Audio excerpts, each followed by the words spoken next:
1969 జనవరి 15 సోమవారం. అన్ని సోమవారాల్లో లాగానే ఆ సోమవారం కూడా ఎప్పట్లాగానే దిగులుగా మొదలైంది. స్వామికి మెలకువ వచ్చినట్లుగా అనిపిస్తుంది కానీ కళ్ళిప్పడానికి ఇష్టపడలేకపోతున్నాడు. గడిచిపోయిన ఆదివారంలోని తీయదనాన్ని ఇంకోసారి జ్ఞాపకం చేసుకుంటున్నాడు. ఆదివారం సగం గడిచిపోయిందనే దిగులు ప్రారంభమవుతుంది. మిగిలిన సగం ఆదివారాన్ని ఆనందించడమేమో కానీ అయ్యో ఆదివారం అయిపోతుందే అనే బెంగతోనే ఆ దినం గడిచిపోతుంది. ఇక ఆనందం ఎక్కడా?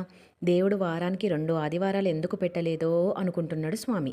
17 ఏళ్ల స్వామి సిటీ కాలేజీలో పీయూసీ చదువుతున్న విద్యార్థి. ఇంకా స్కూలు విద్యార్థి మనస్తత్వం పోనే లేదు. కాలేజీ అంటే స్కూల్లాగా భయం లేకున్నా చదువు అంటే శ్రద్ధ లేదు. కావున కాలేజీ బరువుగానే బాధగానే అనిపిస్తుంది.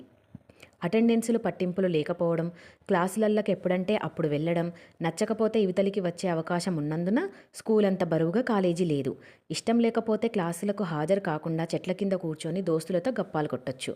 పైసలుంటే కాలేజీ ఎదురుగా ఉన్న సిటీ హోటల్లో కూర్చొని ఒక సమోసా, సగం కప్ చా తాగుతూ గోపిగాడు చెప్పే ఎడతెగని ముగింపు లేని కబుర్లు గంటలు గంటలు వినొచ్చు. హెచ్యూసీ వరకు తెలుగు మీడియంలో చదివి ఈ కాలేజీ చదువు ఇంగ్లీష్ మీడియం అయ్యేసరికి తెలుగు తప్ప ఏ సబ్జెక్టు ఒక్క ముక్క కూడా అర్థమైతలేదు. వాటి తలాతోక కూడా తెలుస్తలేదు. సివిక్స్ మేడం అరిస్టాటిల్ అంటూ అర్థం లేని లెక్చర్ ఇస్తుంది. కాలేజీ ప్రారంభమై 6 నెలలైనా ఆ అరిస్టాటిల్ అన్న పదం ఏదైనా దేశానికి సంబంధించిన పేరో లేక మనిషికి సంబంధించిన పేరో చచ్చినా అర్థమైతలేదు. ఎకనామిక్స్ దామోదరం సార్ వచ్చి తన లోపల తానే గొనుక్కున్నట్లు శిలలాగా నిలబడి ఎటువంటి హావభావాలు లేకుండా పాఠం చెప్తాడు. బహుశా ఆ పాఠాన్ని అతను ఇంట్లో బట్టి పెట్టుకొని వస్తాడేమో.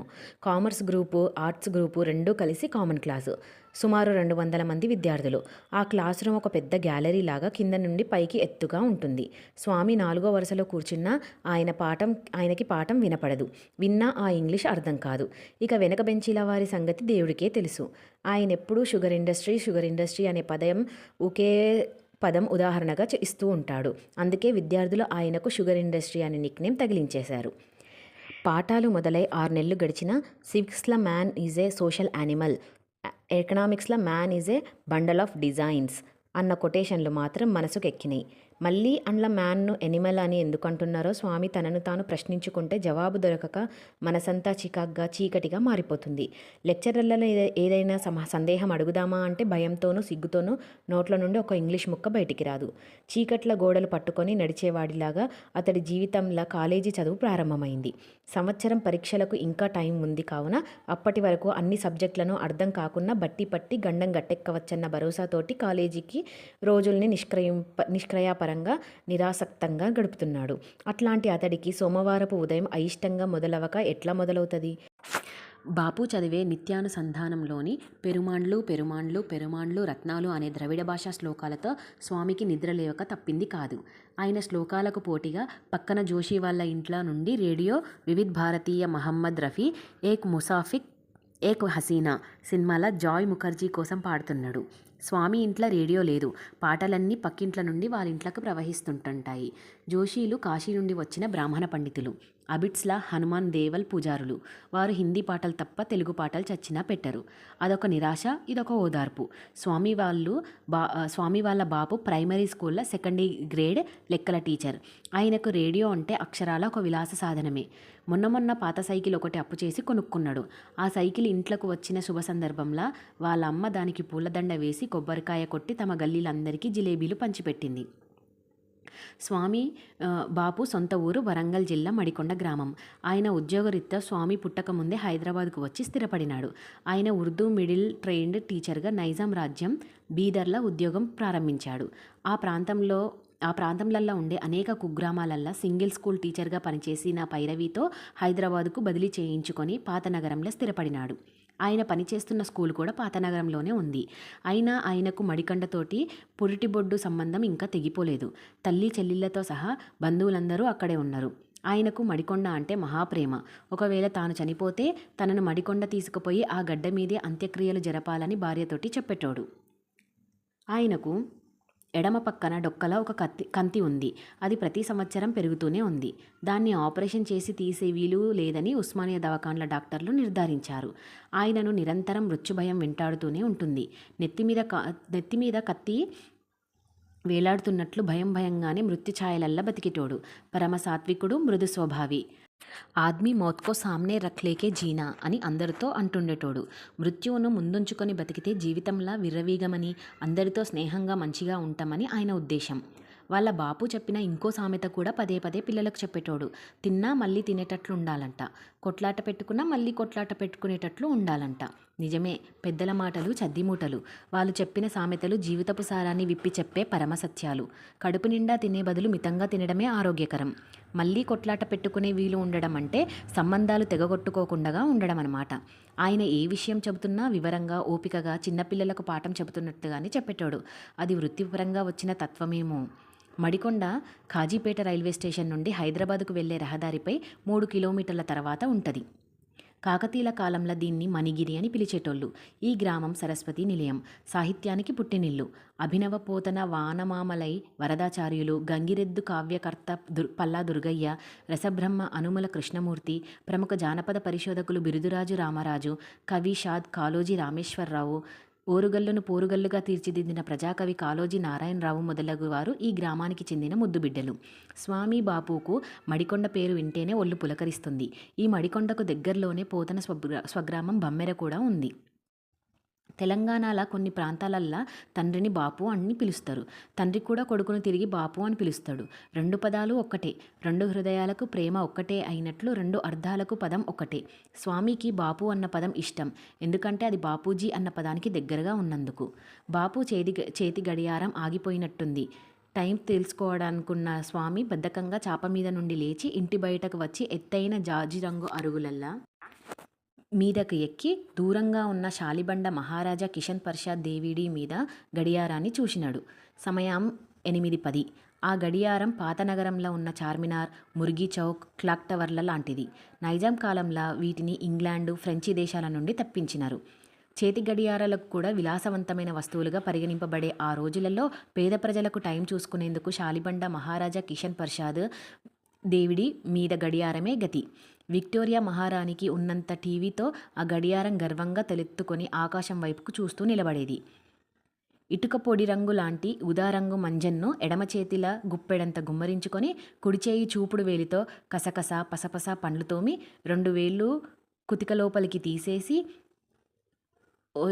ఒసిక్మంటూ శబ్దాలు చేసుకుంటా పళ్ళతోనే నాలుకను శుభ్రం చేసుకొని ఇంట్లో బాయి దగ్గరకి ఉరికినాడు. బొక్కనెతోనే దబాదబా 2 సార్లు చేదుకొని నెత్తిమీద నీళ్లు గుమ్మరించుకున్నాడు. స్నానమైపాయ్. స్వామి ఇంట్లో నల్లా లేదు, బాయి తప్ప. తాగే నీళ్లు 4 బిందెలు మాత్రం గల్లీ అవతల మలుపుల సర్కారీ నల్ల నుండి తెచ్చుకుంటారు. మిగతా అవసరాలకన్నీ బాయి నీళ్లే. నీళ్ళ అవసరం ఎక్కువైనప్పుడు వాళ్ళ బాపు కూడా తెల్లారగట్ల ఎవరూ లేనప్పుడు, ఎవరూ చూడనప్పుడు నల్ల దగ్గర నుండి నీళ్ళ బిందెలు ఇంట్లోకి మోస్తుంటాడు. ఎంతైనా మాస్టర్ సాబ్ గదా, ఎవరైనా చూస్తే పరువు పోదా? శాలిబండ ఎత్తైన ప్రాంతమే అయినా ఇంటింటికి ఒక బాయి. అన్ని బావిలల్లా నీళ్లు పైనే ఉంటాయి. నీళ్లు కూడా తీయగా ఉంటాయి. ఆ ప్రాంతాలల్లా నీటి ఊటలు అధికం. దీనికి కారణం పాతనగరం చుట్టూ గండిపేట, హిమాయత్ సాగర్, మీరాలం చెరువు, రా చెరువు, జల్పల్లి, సరూర్ నగర్ చెరువు, బుద్వేల్ చెరువు, గోల్కొండ చెరువు లాంటివి చెరువులు ఎన్నో ఉండడమే. ఈ చెరువులే కాక అనేకమైన బావులు కూడా ఉండేవి. దూద్బోలి, ఇమాంబోలి, గులాబ్బోలి, గచ్చిబోలి, రాజన్న బావి లాంటివి. తర్వాత కాలంలో ఈ చెరువులు, కుంటలు అన్నీ ఎండిపోయి మరికొన్నింటిని బలవంతంగా పూడ్చేసి రియల్ ఎస్టేట్ల లాభాలకు వాటిని ప్లాట్లుగా మార్చిన తర్వాత ఆ బావులల్ల నీటి ప్రమాణం తగ్గుతూ వచ్చింది. ప్రజలు కూడా నాగరికత నేర్చుకొని నల్లాలు పెట్టించుకున్నారు. బహుశా బావులు పట్టణ సంస్కృతి కాదనుకున్నారేమో. చివరికి ప్రకృతి వరప్రసాదమైన నీరు కూడా అంగటి సరువుగా మారిపోయింది. హైదరాబాద్ మూసీ నదికి దక్షిణాన చార్మినార్ దాటి ఆలియాబాద్ వెళ్లే తోవల శాలిబండ ఉంది. ఏనుగుల వీరాస్వామి అనే యాత్రికుడు 1830 ప్రాంతంలో కాలినడకన కుటుంబ సమేతంగా చెన్నాపట్నం నుండి కాశీయాత్రకు పోతూ రాసిన దినచర్య పుస్తకంలో శాలిబండాపురము అనే ప్రసక్తి ఉంది. ఎత్తైన ప్రాంతం చడావు కావున బండ అన్న పదం వాడుకలకు వచ్చిన అసలు పేరు మాత్రం శాలిబండ. బందా అంటే భక్తుడు, శాలిబంద ఒక సూఫీ యోగి. ఆ రోడ్డు మీద చడావులా ఒక రాగి చెట్టు కింద నివసించి అక్కడే కాలధర్మం చేసినాడు. ఆ చెట్టు కింద ఇప్పటికీ అతని దర్గా ఉంది. ఏటేటా ఉర్సు ఉత్సవాలు జరుగుతాయి. పట్నంలోని శాలిబండ పేరైన గోల్కొండ అన్న సినిమా పాటతో శాలిబండ పేరు హోల్ ఆంధ్రప్రదేశ్లో మషూరైపోయింది. అట్లా స్వామి నివసించే బస్తీ పేరు శాలిబండ. దాని లోపల రూప్లాల్ బజార్ గల్లీల వాళ్ళ ఇల్లు. ఆ శాలిబండ చుట్టుపక్కల గాజీబండ, మేకలబండ, పిసల్బండ, రాంబక్షి బండ లాంటివి మొహల్లలు కూడా ఉన్నాయి. అర్థం చేసుకుంటే పేరులోనే పెన్నిది కనబడుతుంది. పాత చింతకాయ తొగి బాగా కారం వేసిన కూర. కూరగాయలు ఎక్కువగా కొనలేరు కావున తక్కువగా ఉండే కూరలల్లో ఎక్కువ కారం వేస్తే కూరలు తక్కువగా తింటారని అమ్మ ప్లాను. పొదుపు. శతకోటి దరిద్రాలకు అనంతకోటి ఉపాయాలు కదా. నీళ్ల చారు, నీళ్ల మజ్జిగతో పీట మీద కూర్చొని ముక్కులు చీదుకుంటూ కండ్లు తుడుచుకుంటూ దబదబా ఉడుకుడుకుగా ఉన్న అన్నం తిన్నాడు స్వామి. మళ్ళీ సాయంత్రం దాకా బేఫికర్. టిఫిన్ డబ్బాల అన్నం పెట్టుకుని కాలేజీకి పోతే నామోషి అని ఆకలితో అట్లనే నకనకలాడేటోడు, కానీ టిఫిన్ డబ్బా మాత్రం పట్టుకుపోయేటోడు కాదు. బాగా పాతబడిన రంగు వెలిసిన కాటన్ ప్యాంటు, షర్టు వేసుకున్నాడు. అప్పటికింకా టెర్లిన్లు, టెరికాట్లు ధనవంతుల పిల్లలకు మాత్రమే పరిమితం.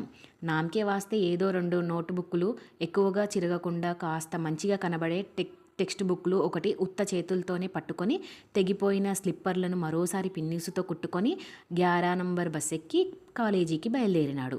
శాలిబండ నుండి సిటీ కాలేజీకి 3 కిలోమీటర్ల దూరం. 11 నంబర్ బస్సు అంటే అదేందో బస్సు నంబర్ అనుకునేరు. పేదవాళ్ళ 2 కాళ్ళ నడకే 11 నంబర్ బస్సు. హాస్యం వెనక విషాదం. అప్పటికింకా శాలిబండ ఏరియాలల్లా బస్సులు తిరిగేవి కాదు. పట్నం పోవాలనుకుంటే చార్మినార్కు వచ్చి బస్ ఎక్కాలి. చారాన ఇస్తే రిక్షాల శాలిబండ నుండి చార్మినార్కు డబల్ సవారీ. సింగిల్ సవారీగా వెళ్ళాలంటే ఆఠానా ఇవ్వాలి. ఆ చారానతోనే చాదాగొచ్చు కదా. గుల్జార్ హౌస్ దగ్గరి కృష్ణ టాకీస్లో ఆ చారానతోనే 3rd క్లాస్ టికెట్ కొనుక్కొని దారాసింగ్ ఫైటింగ్ సినిమా చూడొచ్చు కదా అని చాలామంది 11 నంబర్ బస్సునే నమ్ముకునేటోళ్ళు. నడక నడక నడక నడక నా నేస్తం అని నమ్మేటోళ్ళల్లా స్వామి కూడా ఒకడు. అతను తన బస్తీ ఇరుకిరుకున గల్లీలన్నింటినీ, రూప్లాల్ బజార్, శివశంకర్ చమాన్, నానక్ బౌడీలను దాటుకొని శాలిబండ పెద్ద రోడ్డులోని రాగి చెట్టు దర్గా దగ్గరికి వచ్చేసరికి ఎర్రటి ఎండ ఎగిరేసేసి మిడిసి పడుతుంది. ముఖానికి చెమటలు. కర్చీఫ్ కల్చర్ లేదు కదా. పాత గుడ్డలు చింపి అమ్మ కుట్టిచ్చే దస్తీలంటే నామోషి. విధిలేక పుస్తకాలని ఎడమ చేతిలో మార్చుకొని కుడి అరచేత్తో ముఖం తుడుచుకుంటున్నాడు. చెయ్యంతా చెమట. మళ్ళీ ముఖమంతా చెమట. చేతులు చెమటలు, పుస్తకాల అట్టల మీదకు బదిలీ. చెమటల్లోని తడిసి చీకిపోయిన పుస్తకాల అట్టలు. దూరంగా ఏదో సందేశంలా చార్మినార్ కనబడుతుంది. మొదటిసారి చిన్నప్పుడు చార్మినార్ను చూసిన జ్ఞాపకం. పెద్ద తమ్ముడు జ్ఞాటి పట్టినప్పుడు వయస్సు 2-3 ఏండ్ల మధ్యనేమో ఉంటుందేమో. ఉస్మానియా దవాఖానాల వాడి జననం.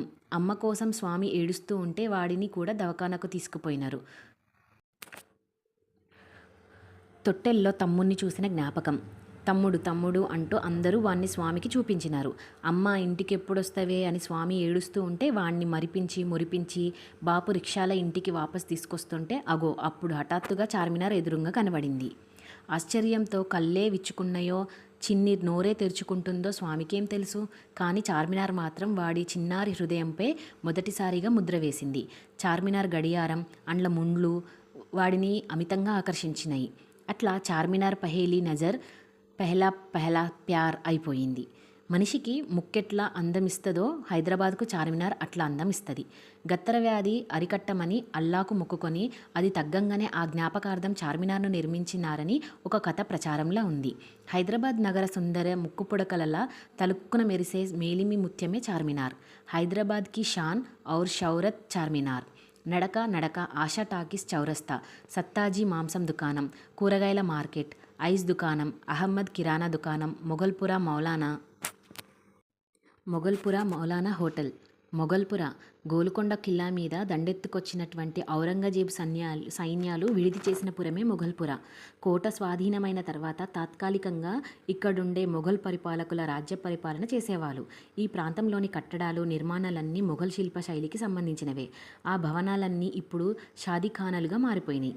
మౌలానా హోటల్ల గ్రామఫోన్ రికార్డులల్ల పాటలు, హరియాలీ ఓర్ రాస్తా, తేరీ ఘర్కి సామ్నే సినిమా పాటలు. ఆ పాటల ఆసరాతో, ఆ పాటల బలంతో, ఆ పాటల భరోసాతో స్వామి నడక కూడా ఒక అందమైన పాటే. పాంచ్ మహల్లా, నాజ్ ఫోటో స్టూడియో, డబుల్ రొట్టెల బేకరీ దుకాణం, మొగల్పురా కమాన్, దాని ఎదురుగా గుమగుమల వాసనలతో చక్నా తయారు చేస్తున్న తురక హోటల్. లుట్కుం చెవులకు ఇంపైన లయబద్ధంగా సంగీతం. వెండి, బంగారు, వరక్ కాగితాల కోసం రెక్కలు ముక్కలు చేసుకునే కూలీల సమ్మెట్ల పోట్ల నుండి ఉద్భవించే అద్భుత శ్రామిక జీవన సంగీతం. లట్కుం రిథమిక్ మ్యూజిక్. మిఠాయిల మీద, బిర్యానీల మీద అతికించే వెండి, బంగారు, వరక్ కాగితాలు, పూల రేకులు, రుచిని పంపి ఆరోగ్యాన్ని పెంచే వరక్ కాగితాల సంగీత సమ్మేళనం. తినే పదార్థాల మీదనే గాక ఆ వరక్రేకల్ని హిందూ దేవాలయాలల్లా ఆలయ గోపురంపై, విమానం, గర్భగుడి, రథాలపై లేపనం చేస్తారు. ముందు రాగి రేకుల్ని లేపనం చేసి తర్వాత వాటిపై బంగారు పూత పోస్తారు. ఆ బంగారపు పూతకు పూతరేకుల్లాంటి పలుచని రేకులను మాత్రమే ఉపయోగిస్తారు. వీటిని కూడా వరక్ కాగితాలనే పిలుస్తారు. హైదరాబాద్ పాతబస్తీకి చెందిన ముస్లిం కళాకారులు ఈ వృత్తిలో నిపుణులు. వీరు దేశ విదేశాలల్లా ఆలయాలకు ఈ వరక్ కాగితాలు, రేకుల తయారీ కోసం పోతుంటారు. హిందూ దేవాలయాలల్లా వీరి పనితనానికి నీరాజనాలు పట్టాయి. వీరు ముస్లింలైన ఆలయాలల్లా పనిచేసేటప్పుడు హిందువుల ఆచారాల్ని, పద్ధతుల్ని నిష్టగా పాటిస్తారు. పని చేస్తున్న కాలంలో శాకాహారం మాత్రమే తీసుకుంటారు. ప్రతిరోజు దైవదర్శనం చేసుకొని ప్రసాదం ఆరగించిన తర్వాతనే పనిలల్లకు దిగుతారు. తిరుత్తని, శ్రీకాళహస్తి, రాజమండ్రి, అన్నవరం దేవాలయాలల్లా వీరు పనిచేసినారు. పాండిచ్చేరిలోని వినాయక ఆలయానికి 70 లక్షల విలువగల వరక్లను తయారు చేసి అందించారు. కంచి కామకోటి పీఠాధిపతి కూడా వీరి నైపుణ్యాన్ని మెచ్చుకున్నారు. మేం భారతీయులం, మాకు మందిర్, మసీద్ రెండూ సమానమే, ఏ మతకల్లోలాలకు మా విశ్వాసాలన్నీ సడలించలేవు అని గర్వంగా అంటారు. లాడ్ బజార్, ముర్గికా చౌక్లో మరికొంతమంది ముస్లిం కార్మికులు బ్లాక్ మెటల్, అల్యూమినియంతో హిందూ దేవుళ్లను, దేవతలను, విగ్రహాలను చాలా కళాత్మకంగా తయారు చేస్తారు. కూటి కోసం కోటి విద్యలు. పాపీ పేట్ హై, పైసా హీ పరమాత్మ హై. వీరందరికీ అన్నం పెట్టే వృత్తి ముఖ్యం కానీ శవాల మీద పేలాలు ఏరుకొని తినే రాజకీయ రాబందుల మతకల్లోలాలు, మారణ హోమాలు ముఖ్యం కాదు. కాశీ విశ్వనాథుని ఆలయంలో ప్రతిరోజు బిస్మిల్లా ఖాన్ షెహనాయితో పూజలు ప్రారంభమవుతాయి. హైదరాబాద్ వరక్ కార్మికుల చేతుల మీదుగా దేవాలయాలల్లా బంగారపు జిగులుగు వెలుగులు విరజిమ్ముతాయి. దేవుళ్ళు, దేవతలు మెరిసిపోతుంటారు. మరి అట్లాంటప్పుడు ఈ దేశంలో మతకల్లోలాలు ఎందుకు జరుగుతున్నాయో? కర్ర్ కర్ర్ కర్ర్ కత్తులకు, కటార్లకు, కత్తెరలకు సానబెట్టి మెరిపించే మెషిన్ల చప్పుడు. వాటిని సానబెట్టేటప్పుడు మిరుమిండ్లు గొల్పే నిరుప్పుల రవ్వలు. దీపావళి పండుగ రాత్రిపూట పూల్చడీలు, పువ్వుల రవ్వలు. నడక ఓ నడుస్తున్న చదువు. నడక ఒక నడుస్తున్న చరిత్ర. కంటికి దూరమైతే కాలికి దూరమా అనుకొని అన్నింటినీ చూసుకుంటా, దాటుకుంటా అడుగులేస్తుంటే మక్కా మసీదు. నల్లరాతి బండల మీద తెల్లతెల్లని శాంతి కపోతాలు. వీటికి గింజలు వెదజల్లే చిన్నపిల్లలు. లాడ్ బజార్ గాజులు దుకాణాలల్లా మలుపులు నైజాం కాలం నాటి అదే పురాతన ఇక్బాల్ హోటల్. బోలో సాబ్ క్యా హుకుం హై అంటూ వంగి వంగి సలాములు చేసే సర్వర్లు. చార్మినార్ ఛత్రఛాయల నుండి ముందుకు వెళ్తే శివాలయం. కుడి ఎడమల కాపలా కాసే సింహాలు. చార్ కమాన్, మార్వాడి అగర్వాల్లల్ల వెండి బంగారు దుకాణాలు. చౌరస్తాల గుల్జార్ హౌస్, నీళ్లు లేనందున పేరు మారిన సుఖా హౌస్. కృష్ణా టాకీస్, అందులో నడుస్తున్న రాజ్ కపూర్ 3C కసాం సినిమా. మచిలీ కమాన్, షెహరాన్ హోటల్. సాబ్కా జబాన్ నికాలో, సాబ్కా బేజా నికాలో అంటున్న సర్వర్ల ద్వందార్థాల జోకులు. ఆనందించే కస్టమర్లు. మసీదు మలుపులు. జీ మల్లయ్య బట్టల దుకాణం. పత్తర్ఘాటి కప్డా గట్టి. రంగురంగుల జెండాల రెపరెపలాడుతూ గాలికి ఎగురుతున్న సిల్కు చీరెలు. చీరల కోసం కొంతమంది ఆడవాళ్ళు బట్టల దుకాణంలోకి పోంగనే కొంతమంది కొంటె కుర్రాలు అమ్మగార్లొచ్చిండ్రు, బట్టలిపి చూపియండ్రా అంటూ డబల్ మీనింగ్ జోకులు. మీరాలం మండి కూరగాయల మార్కెట్. దాని లోపల ఇరానీలు నివసించే ఇరానీ గల్లీ. పత్తర్గట్టి కమాన్ లోపల నానక్రామ్ భగవాన్ దాస్ కాలేజీ. కమాన్ పక్కన జుబ్లీ టపాఖానా. దాని ఎదురుగా ఆర్ఆర్ గోపాల్ బట్టల దుకాణం. మున్ముందుకు వెళ్తే మదీనా హోటల్. కమ్మటి బిర్యానీ వాసన, గుబాలించే సమోసాల వాసన. చార్మినార్ భరండి మదీనా బిర్యానీ. చెల్నేదో బాల్కిషన్. Left turn. రైట్ సైడ్ల కుతుబ్ షాహీలో కట్టించిన అషుర్ఖానా. మొహరంకు ముందు అండ్ల పీర్లను నిలబెడతారు అషుర్ఖాన్లా. హైకోర్టు, కోర్టుల పక్షులు, నల్లకోట్లు. అచ్చట న్యాయం అన్యాయంగా అమ్మబడును. దమ్ములుంటే డబ్బులుంటే కొనుక్కోవచ్చు. సత్యమే శవం. హైకోర్టుకు ఎదురుగా తమిళ బ్రాహ్మణ సాపాటు నిలయం. 4 అడుగులేస్తే ఎడమవైపు మెహబూబ్కి మహందీ. వసంతసేనల వేశ్యావాటిక. షమాన్లు, ముజ్రాలు, దివానా పర్వానాలు. కొండకచో మృచ్ఛకటికంలోని చారుదత్తలు. కుడివైపున ఘనత వహించిన సిటీ కాలేజీ. అవిశ్రాంత పథికుడు స్వామి. మంజిల్కు చేరుకున్న ముషాఫిర్ స్వామి. స్వామి కాలేజీ ఆవరణకు అడుగు పెట్టినడు. జై తెలంగాణ, జై జై తెలంగాణ. దిక్కులు దద్దరిల్లేలా తెలంగాణ నినాదాలు. విద్యార్థులంతా కాలేజీ ఆవరణల చెట్ల కింద మైదానంలో గుంపులుగా నిల్చున్నారు.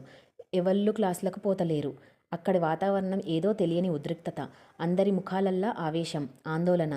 ఆ గుంపులు వికసించిన విద్యుత్తేజం విషయమేమీ అర్థం కాకున్నా సహజసిద్ధ ఉద్రిక్తత స్వభావి అయిన స్వామి మెదడు, శరీరం 1000 వోల్టుల విద్యుత్ తీగల్లాగా జిలజిలా ప్రసరించినాయి. తనకు తెలియకుండానే గుంపుల దగ్గరికి చేరుకున్నాడు. ఎత్తైన ఒక హౌస్ గోడ మీద నిలబడి తను ఎన్నడూ చూడని ఒక యువకుడు ఆవేశంగా కుడి చెయ్యి ఎత్తి బిగించిన పిడికిలి గాలిలో ఊపుతూ ఏదో ఉపన్యాసమిస్తున్నాడు. అతను చక్కటి టెరికాట్ ప్యాంటు, టర్లిన్ షర్టు వేసుకొని అందంగా, లావుగా, ఎత్తుగా ఉన్నాడు.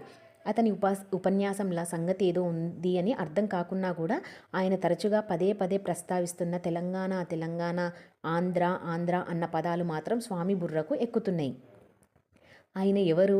ఆయన తన పక్కనున్న విద్యార్థిని అడిగితే ఆయన పేరు వీరన్న అని, ఉస్మానియా యూనివర్సిటీల లా కాలేజీ యూనియన్ లీడర్ అని చెప్పినాడు.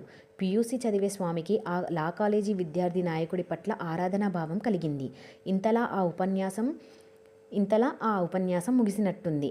మళ్ళా ఆకాశం బద్దలయ్యి తల మీద పడుతున్నట్టుగా జై తెలంగాణ, జై జై తెలంగాణ అన్న నినాదాలు, ఎండాకాలం గాలి దుమారం నాటి ఉరుములు, పిడుగులు, చీకటి తుఫాను, రాత్రి చెట్ల కొమ్మల నుండి వీచే హోరాహోరీ గాలి చప్పుడు. స్వామికి ఒళ్ళంతా జ్వరం వచ్చినట్లయింది. ఆవేశపు పెనుగాలిలో గడ్డిపోచలాగా ఊగిపోయినాడు, వణికిపోయినాడు. వీరన్న ఉపన్యాసం అయిపోంగానే కాలేజీ విద్యార్థి సంఘం అధ్యక్షుడు గాంధీశ్వర్ మాట్లాడడం ప్రారంభించాడు. అతను వీరన్నలాగా చక్కగా ఉపన్యాసించకపోయినా మామూలుగా మాట్లాడుతున్నట్లే ప్రసంగించినాడు. ఈరోజు అందరూ క్లాసుల్ని బహిష్కరించాలని, క్లాసులకు వెళ్ళొద్దని, అందరూ ఊరేగింపుగా నిజాం కాలేజీకి వెళ్ళాలని, అక్కడ అన్ని కాలేజీల నుంచి వచ్చిన విద్యార్థులు జమ అవుతారని, పెద్ద సభ జరుగుతుందని ప్రకటించాడు. ఆ ప్రకటనలో విద్యార్థులల్లా ఉత్సాహం పెళ్ళుబుక్కి క్లాసులు లేవన్న ఆనందంతో వాళ్ళు కెవ్వున కేకలేసినారు, చప్పట్లు చరిచినారు, ఈలలు ఊలలు వేసినారు. స్వామి గుంపుల గోవింద అన్నట్లు వారితో కలిసిపోయిండు. ఊరేగింపు మొదలయ్యింది. విద్యార్థులంతా గుంపులుగా నడుచుకుంటా రోడ్డెక్కినారు. హైకోర్టుకు పోయే రోడ్డుల ట్రాఫిక్ అటూ ఇటూ జామ్ అయ్యింది. జై Telangana, Andhras go back, idli sambar go back, gongura pachadi go back అనే నినాదాలు భూమి ఆకాశాన్ని ఒకటి చేస్తున్నాయి. ఊరేగింపు ముందు భారీగా వీరన్న, గాంధీశ్వర్, మధుసూదన్ రెడ్డి, ఇంద్రసేనారెడ్డి, జగతయ్య మొదలైన విద్యార్థి నాయకులు నడుస్తున్నారు. వారిచ్చే నినాదాలను వెనుక ఉన్న విద్యార్థులు కోరస్ లాగా అందుకుంటున్నారు. రొటీన్ జీవితాన్ని బద్దలు కొట్టిన ఈ ఉద్యమం వల్ల స్వామి హుషారుగా ఉన్నాడు. ఇంతలా అతని మిత్రుడు గోపి, అశోక్, జెఫ్రీ ఆ ఊరేగింపులా కలిసేసరికి ఆవేశం, ఆనందం ఇనుమడించినాయి. అందరూ కలిసి నినాదాలన్నీ హోరెత్తిస్తున్నారు. నయాపూల్ దగ్గరికి వచ్చేసరికి స్కూల్ పిల్లలు కూడా ఊరేగింపుల కలిసి పిల్ల కాలువ కాస్త పెద్ద నదిలాగా మారింది. ఎక్కడి నుంచో వచ్చిన పోలీసు వ్యాన్ల నుండి దిగిన ఇనుప టోపీల పోలీసులు బిలాబిలా వ్యాన్ దిగి ఊరేగింపుకు కుడి ఎడమల నడవసాగనారు. నయాపూల్ మీద ట్రాఫిక్ జామ్ అయ్యి బస్సులు, మోటార్ కార్ల హారన్ల మోతలతోటి వాతావరణం మారుమోగుతున్నది. Osmania hospital gate, Afzalgunj police station దాటి గౌలీగూడ దిక్కు ఊరేగింపు ప్రవాహంలాగా కదిలిపోతున్నది. ఆఫీసులకు, ఉద్యోగాలకు, వ్యాపారులకు వెళ్ళే ప్రజలంతా కూడా ఉత్సాహంతోటి ఊరేగింపును చూస్తున్నారు. తామిచ్చే నినాదాల పట్ల వారికి కూడా ఏదో సానుభూతి ఉన్నట్లే అనిపించింది. గౌలీగూడ చౌరస్తాకు ఊరేగింపు చేరుకునేగానే హైదరాబాద్ వైపు పోయే డబుల్ డక్కన్ బస్సు, ఇంకా 1-2 సింగిల్ బస్సులు కనబడినాయి. విద్యార్థులంతా ఇంతలోనే రెట్టింపు నినాదాలు చేసుకుంటూ నడి రోడ్డున బస్సులన్నీ ఆపేసి వాటిలోకి ఎక్కేసినారు. బస్సులల్లో కూడా నినాదాలు ఆపలేదు. టికెట్ టికెట్ అని కండక్టరు దగ్గరికి వస్తే నినాదాలే సమాధానాలు. మొండిగా టికెట్టు తీసుకోవాలన్న కండక్టర్ను కొట్టినంత పనే చేసినారు. చివరికి పాపం కండక్టరు ప్రేక్షకుడిలాగా చూసుకుంటా ఓ మూలన నిలబడిపోయినాడు. బస్సు అబిడ్స్ చౌరస్తాకు చేరుకోగానే మరికొంతమంది విద్యార్థులు అందులోకి ఎక్కినారు. బస్సు ఆలియా స్కూల్ దగ్గర ఆగింది. విద్యార్థులంతా బిలబిలా బస్సు నుండి కిందకి దూకేసినారు. ఎదురుగా నిజాం కాలేజీ. స్వామి నిజాం కాలేజీని చూడడం అదే ప్రథమం. అది చాలా గొప్ప కాలేజీ అని, గొప్ప వాళ్ళందరూ ఆ కాలేజీలల్లో చదువుతారని, నైజాం జమానా నాటి పాత కాలేజీ అని, ఆ కాలేజీలో చదివే కొందరు కొంటే పిల్లల బస్సులల్లో ఆడపిల్లల్ని ఏడిపిస్తూ ఉంటారని తన చిన్నక్క చెప్తూ ఉంటే చాలాసార్లు విన్నాడు. తమ ఇంటి దగ్గర మైదాన్లా ఫుట్బాల్ ఆడే 1-2 ముస్లిం యువకులు కూడా ఆ కాలేజీ విద్యార్థులేనని స్వామికి తెలుసు. స్వామికి మరో ప్రపంచంనకు వచ్చినట్లయింది. కాలేజీకి బాయ్కాట్ చేయడం, టికెట్ లేకుండా బస్సులో ప్రయాణించడం, నిజాం కాలేజీని చూడటం అతనికి సాహస కార్యాలుగా తోస్తున్నాయి. ఉద్యమం, నినాదాలు అతను చదివిన స్వాతంత్ర పోరాటాన్ని గుర్తు చేస్తున్నాయి. విద్యార్థులంతా రోడ్డు దాటి అవతల వైపున్న నిజాం కాలేజీ దిక్కు నడుస్తున్నారు. ఇంతలా గాంధీశ్వర్ ఊరేగింపు ముందు భాగాన డాన్స్ చేయడం ప్రారంభించినాడు. చాలా అందంగా డాన్సులు చేసినారు. అదేదో ఇంగ్లీష్ సినిమాల రాక్ అండ్ రోల్ డాన్స్ అట. అందరూ చప్పట్లు కొట్టుకుంటా అతన్ని ఉత్సాహపరుస్తూ తాము కూడా ఆ డాన్స్‌లను అనుకరిస్తున్నారు. ఊరేగింపు నిజాం కాలేజీ గేటు నుండి లోపలకు ప్రవేశించింది. రాజుల భవనంలా, అంతఃపురంలా నిజాం కాలేజీ బిల్డింగ్ స్వామిని ఆకర్షించింది. లెక్చరర్లందరూ సాలార్జంగ్ హాల్ ఎత్తైన మెట్లపై నిలబడి ఊరేగింపును చూస్తూ, నవ్వుకుంటూ మాట్లాడుకుంటున్నారు. తమపై వారికేమీ వ్యతిరేకత లేనట్లు అనిపించింది. కాలేజీ గేటుకు అవతల రోడ్డు మీద తండోపతండాలుగా ఇనుప టోపీలు, లాఠీలు ధరించిన పోలీసులు, కొందరి చేతులల్ల తుపాకులు. పోలీసుల బలగాలను చూసేసరికి స్వామికి ముచ్చెమటలై పోయినవి. భయంతో గుండె దడదడలాడింది. ఒక డాటి దెబ్బ తన ఒంటిపై పడితే తన బక్క శరీరంలా బొక్కలు విరగడం ఖాయమన్న భయం స్వామి బుర్రల ప్రవేశించగానే ఒళ్లంతా వణికిపోయింది. ఇంతలోనే గోపి కలిసి తనను ఆ కాలేజీ బిల్డింగ్ వెనక వైపుకు గుంజుకొని పోయినాడు. అక్కడ విశాలమైన ప్లేగ్రౌండ్. జంట నగరాల విద్యార్థులందరూ అక్కడ జమ అయినట్లు కనిపించింది. మైకుల హిందీ దేశభక్తి పాటలు వేస్తున్నారు. గంగా మేరా మాఖా నామ్, బాప్కా నామ్ హిమాలయ్ అన్న పాట స్వామికెంతో నచ్చింది. ఇంతలా స్టేజీ మీద నుండి విద్యార్థుల నాయకుల ఉపన్యాసాలు ప్రారంభమైనాయి. ఉర్దూ, తెలుగు, హిందీలల్లా ఉపన్యాసాలు ఇస్తున్నారు.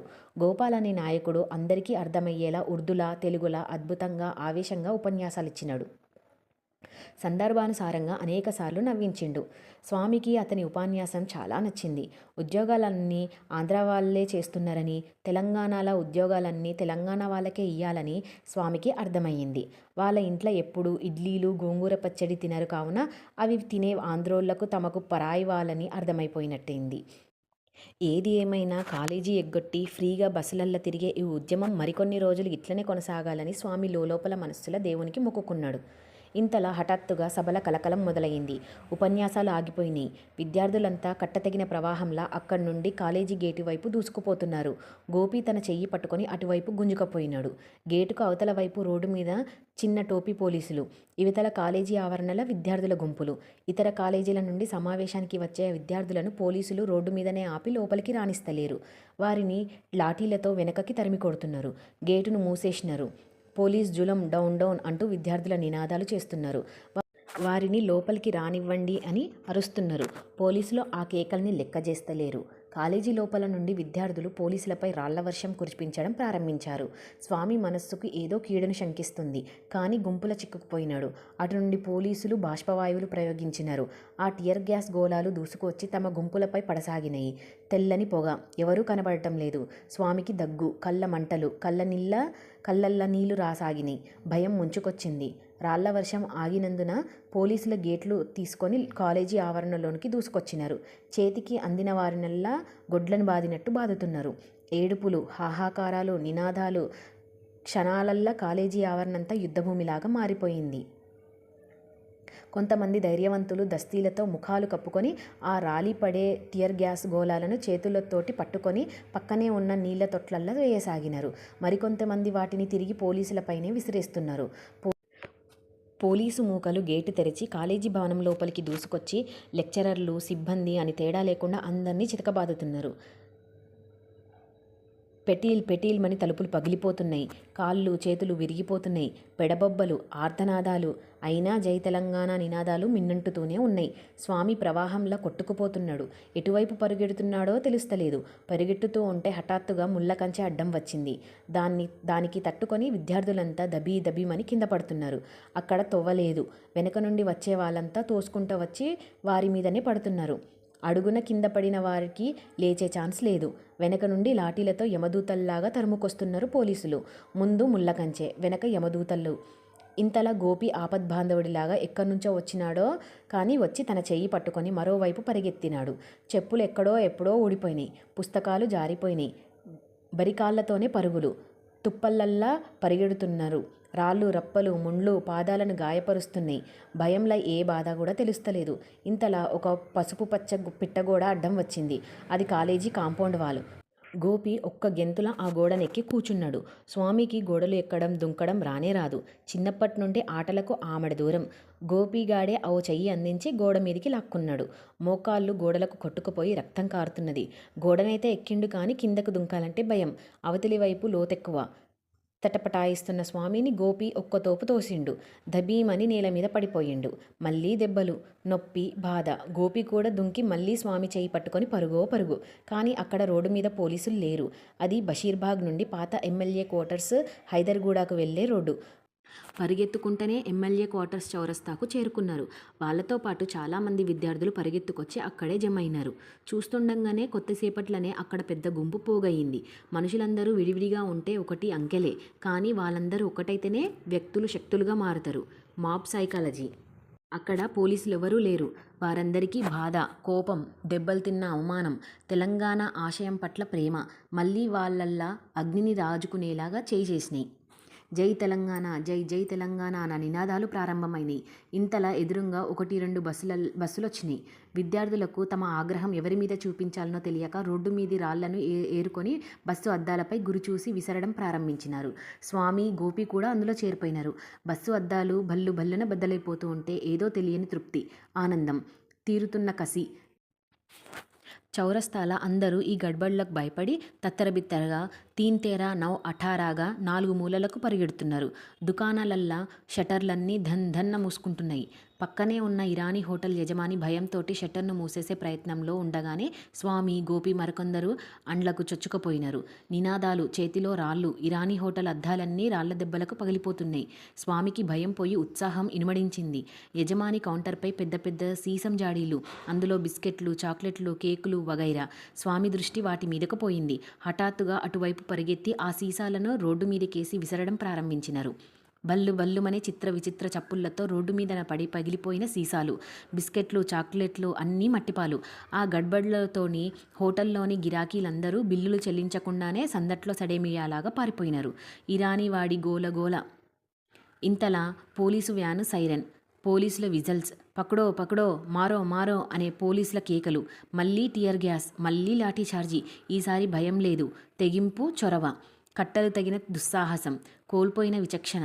స్వామి, గోపి తెలివిగా ఆ పోలీసుల పద్మవ్యూహం నుండి బయటపడి విఠల్వాడి దిక్కు మళ్ళీ పరుగు. గోపి ఇల్లు విఠల్వాడిలనే.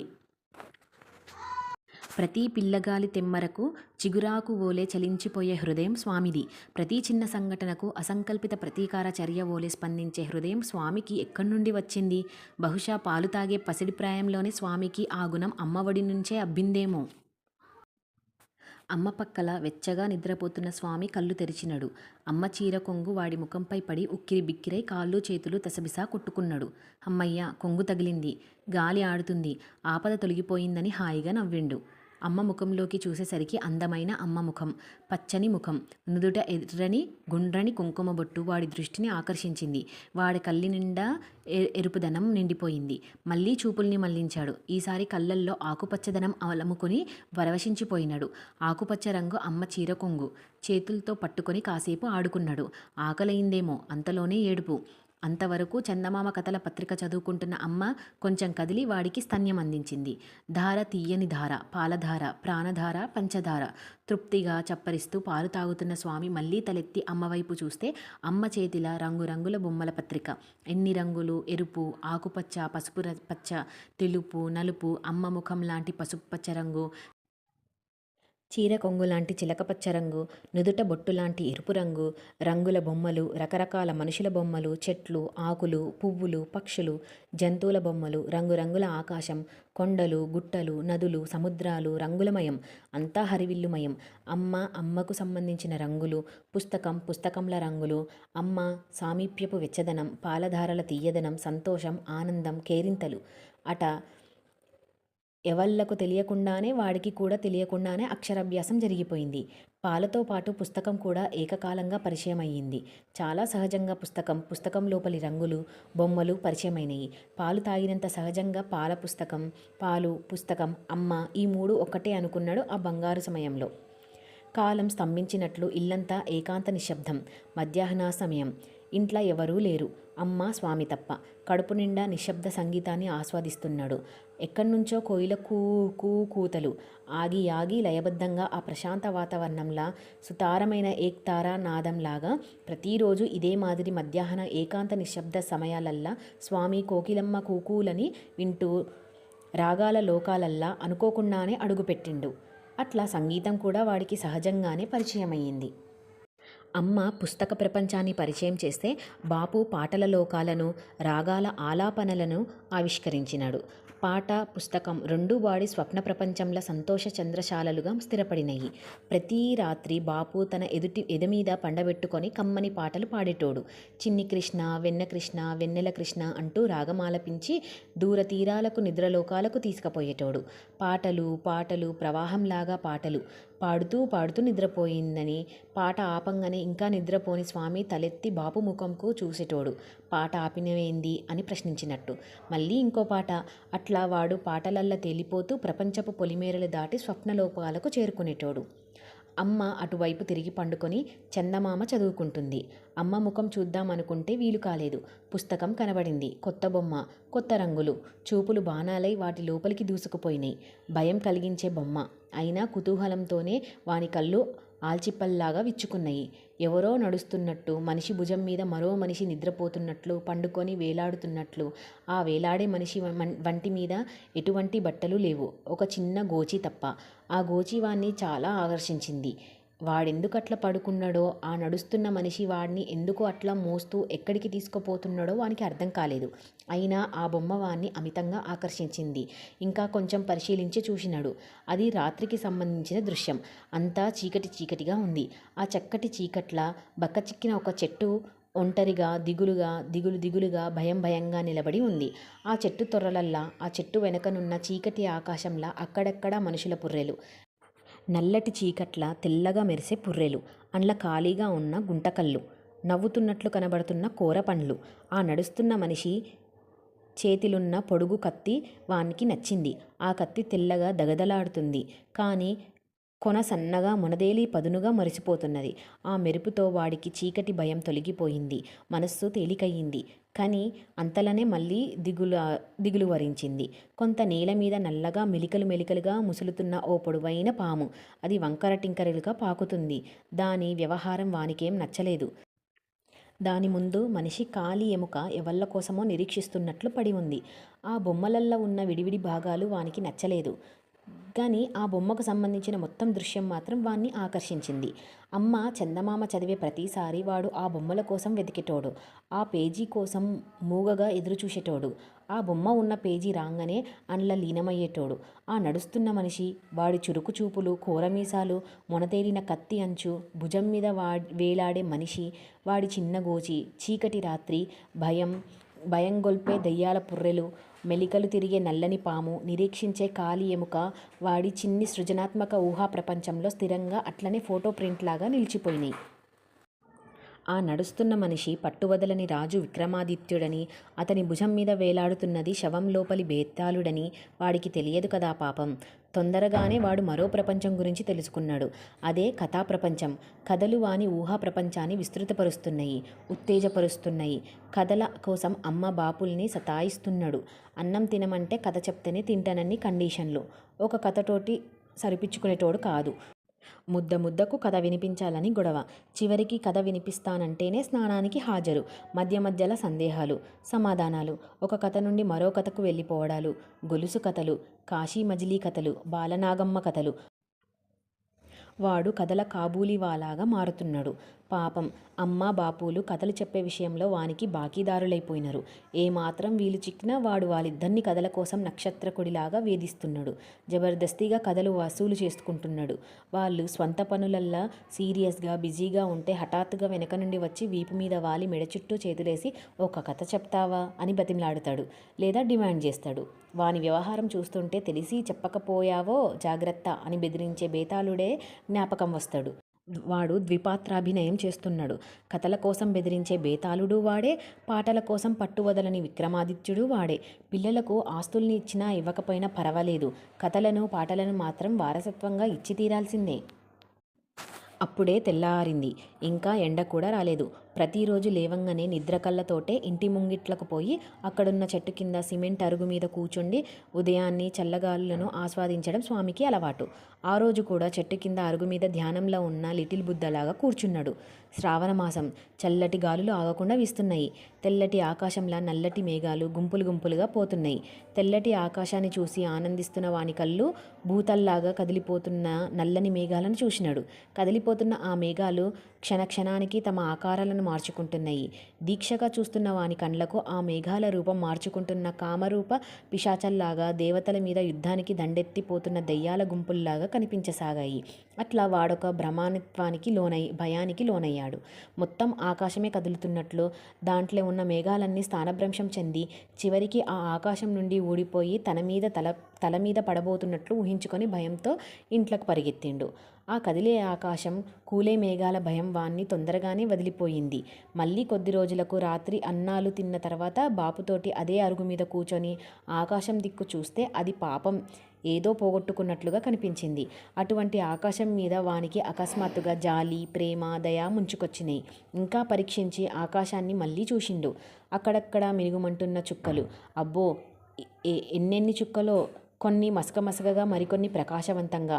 ఆకాశం నలుమూలలా ఎటు చూస్తే అటు చుక్కలే చుక్కలు. బాపు, ఆకాశంలో చుక్కలు ఎక్కడి నుంచి వచ్చినాయి? టపీమని ప్రశ్నించాడు. బాపు ఒక్క క్షణం ఆగి ఆలోచించి, రాత్రిపూట చీకటిగా ఉంటుంది కదా, మనం నడిచేటప్పుడు తొవ్వ కనపడాలని దేవుడు మన దగ్గరన్న స్విచ్ వేయంగానే వెలిగే చిన్న చిన్న దీపాలే ఆ నక్షత్రాలు అన్నాడు.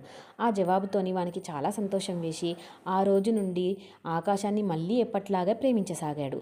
జీవితంలో జడత్వాన్ని పొందిన పెద్దవాళ్ళు మనస్సులను నిశ్చయాలకు కేంద్రాలు. కానీ స్వామికి అన్నీ సందేహాలే, అన్నీ సమస్యలే, మనస్సంతా ప్రశ్నలమయమే. బాపు, ఆవు శాకాహార మాంసాహార? అదేం ప్రశ్నరా, ఆవు ఉత్త శాకాహారే. ఆకులు పువ్వులకు కూడా ప్రాణం ఉంటుందని, అవి కూడా మనలాగానే బాధపడతాయని, సంతోషిస్తాయని చెప్పినావు కదా. ప్రాణమున్న ఆకులను చెట్లను తింటే ఆవు శాకాహారి ఎట్లవుతుంది? జవాబు చెప్పలేక దిక్కుతోచని బాపు దిక్కులు చూసిండు. ఇంకోసారి బాపు, నీళ్లు పలచగా ఎందుకుంటాయి అని ప్రశ్నించాడు. సమాధానం లేని బాపు నీళ్లు నమిలాడు. బాపు, మా బడికి పెద్ద పులి వస్తే ఏమైతుంది? సరిగ్గా మన ఇంట్లకు ఇక్కడే వస్తే ఏమైతుంది? లాంటి యక్ష ప్రశ్నలు. ఇంకోసారి, బాపు, మన భారతదేశం పటం ఎట్లుంటుందో నీకు తెలుసా అని అడిగిండు. ఎట్లా ఉండడమేందిరా, అదేమన్నా మనిషా? అవును మరి, తల పైకెత్తుకొని 2 చేతులను విశాలంగా చాపుకొని నిలబడ్డ మనిషిలాగా ఉండదా? అవును సుమా, నిజమే, మనిషి ఆకారంలాగానే ఉంటుంది. మరి దాని గుండె ఎక్కడుంటుంది? మళ్ళీ అదేం ప్రశ్నరా? మన రాజధాని ఢిల్లీ సరిగ్గా దేశం మధ్యలో ఉంటుంది కదా, అదే దాని గుండె. సరే సరే అనుకుంటా చల్లగా అక్కడి నుంచి బాపు జారుకున్నాడు. మళ్ళీ ఏం ప్రశ్నలు అడుగుతాడో అన్న భయంతోటి. ఎగ్జిబిషన్కు పోయినప్పుడు స్వామికి బొమ్మ రిస్ట్ వాచ్ కొనిచ్చినారు. అది వానికి ఎంతో నచ్చింది. నీలిరంగు బెల్టు, ఎర్ర ఫ్రేము, తెల్ల డయల్పై నల్లని అంకెలు, కీ ఇస్తే తిరిగే ముళ్ళు వాడికి అద్భుతంగా కనిపించసాగినాయి. ఇంటికి వచ్చినాక రాత్రి పండుకునేటప్పుడు నిద్రల మెలకువ వస్తే దాన్నొకసారి తనిది తీరా చూసుకొని మళ్ళీ నిద్రపోయినాడు. తెల్లారి వానికో పెద్ద సందేహం వచ్చింది.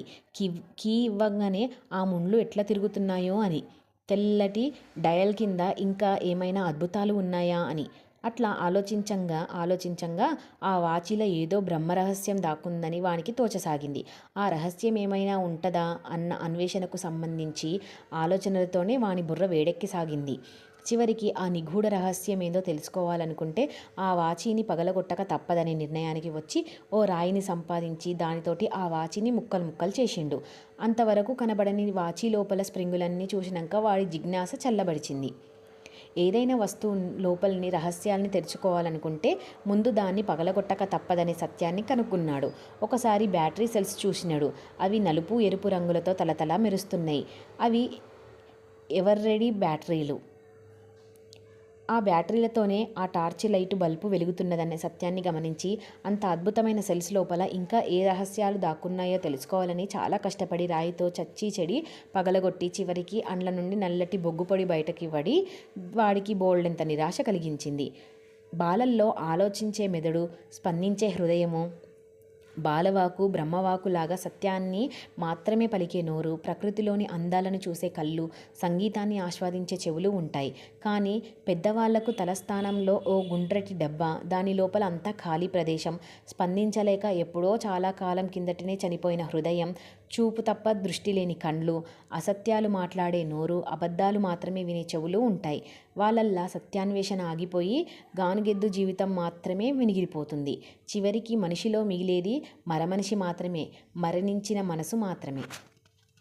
చిరుగాలికి చలించే చిగురాకు వంటి స్వామి తనకు తెలియకుండానే, తన ప్రమేయం లేకుండానే ఇప్పుడు 1969 మొదలైన ప్రత్యేక తెలంగాణ ఉద్యమం ఉప్పెనలా తలనిండా మునిగి కొట్టుకుపోతున్నాడు. స్వామి ఆ రోజు ఉత్సాహంగా నిద్రలేచిండు. ఇంత పొద్దున్నే ఎందుకు లేచినవురా అని అమ్మ ఆశ్చర్యపోయింది. ఆమె అప్పటికే నిద్రలేచి వంటిల్లు మట్టి పొయ్యిని ఎర్రమన్నుతోటి చక్కగా అలికి, దానికి తెల్లటి ముగ్గుపిండితోటి వంకీలుగా ముగ్గులేసి, వాటి మధ్య చుక్కలు ముగ్గులేసి, బొగ్గులు రాజేసి, దానిమీద చా కోసం డికాషన్ మసలబెడుతుంది.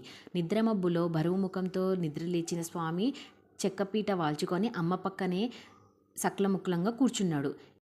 ఎర్రటి మట్టి పొయ్యిలా ఎర్రెర్రగా మండుతున్న, భగభగమాడుతున్న బొగ్గు కణికలు, ఆ ఎరుపు మంటల మధ్య నీలి జ్వాలలు అతని నిద్ర కండ్లకు హాయిని కలిగిస్తున్నాయి. మసులుతున్న డికాషన్ వాసన అతని ముక్కు పుటాలకు కమ్మగా సోకుతుంది. జనవరి చలికాలంలా వెచ్చగా అమ్మ పక్కన మండే పొయ్యి దగ్గర కూర్చున్న స్వామికి లోకమంతా అందంగా, ఆ ఉదయం ఆనందంగా మొదలయ్యింది. నిన్నటి ఉద్యమ ఉత్సాహం మళ్ళీ అతన్ని మెల్లమెల్లగా కమ్ముకుంటుంది. కమ్మటి డికాషన్ ఆవిరి వాసనతోటి ఆవరించుకుంటున్నది. లేనాని పొయ్యి ముఖం కడుగు అంది అమ్మ. అమ్మకు నిన్నటి వార్తలు ఏమీ తెలిసినట్లు లేవు. ఇంటికి పేపర్ రాదు. ఇంట్ల వార్తలు వినడానికి రేడియో కూడా లేదు. బాపు తీరిక దొరికినప్పుడు తమందరినీ బోలెడెంత సంగతులు, విశేషాలు వర్ణించి చెప్పుతుంటాడు. ఆయన ఉర్దూ మీడియం స్కూల్లో లెక్కలు చెప్పే మాస్టర్ సాబు. ఆయనకు స్కూల్లో సియాసత్ ఉర్దూ పేపర్ వస్తుంది. అక్కడ వార్తలన్నీ చదివి ఇంట్లో అవన్నీ చెప్తాడు. స్వామికి వినికిడి జ్ఞానం, వినాలన్న జిజ్ఞాస ఎక్కువ. ఇంటా బయట ఎవరేం మాట్లాడుతున్నా, ఏది మాట్లాడుతున్నా, ఎట్లా మాట్లాడుతున్నా జాగ్రత్తగా వింటాడు. విన్న విషయాలను ఆకలింపు చేసుకునే ప్రయత్నం చేస్తాడు. వినేవాళ్ళు ఎవరైనా దొరికితే తను దానికి చిలవలు పలవలు జోడించి వర్ణించి చెబుతాడు. విషయం తారుమారైనా సరే. పత్రికలు, పుస్తకాలు, రేడియోలు, టీవీలు లేని ఆ అమాయకపు కాలంలా మనుషుల మాటలే ప్రచార సాధనాలు. లోకజ్ఞానంలా ప్రధానమైన భాగం వినికిడి జ్ఞానం. శాలిబండ రూప్లాల్ బజార్లా స్వామి వాళ్లకు సొంత ఇల్లుంది. పాత గూనపెంకుల ఇల్లే అయినా కూడా పెద్ద ఇల్లే. తాము ఉండడానికి ఒక మంచాల మరో 4 అర్రలు ఉంచుకొని మిగతా ఇల్లంతా కిరాయిలకిచ్చిండ్రు.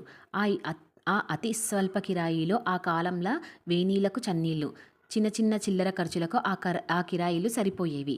కిరాయిదారులు కన్నడిగుడు, మరాఠీలు, తెలుగువారు అరుదే. శాలిబండ, రూప్లాల్ బజార్, చందూలాల్ బేలా, గౌలీపుర, లాల్ దర్వాజలల్లా మరాఠీలు, కన్నడిగులతో పాటు కాయస్థులు కూడా అధికమే. కుతుబ్షాహీల కాలంలో శివాజీ మహారాజాతో ఉన్న సఖ్యత కారణంగా సర్దేశ్ముఖ్ చౌత్ పన్నుల వసూళ్లకు శివాజీ మహారాష్ట్రులను హైదరాబాద్, తెలంగాణలోని ముఖ్య పట్టణాలకు తమ ప్రతినిధులుగా నియమించినారు. కుతుబ్షాహీలకు, మహారాష్ట్రులకు ఇద్దరికీ ఔరంగజేబు ఉమ్మడి శత్రువు.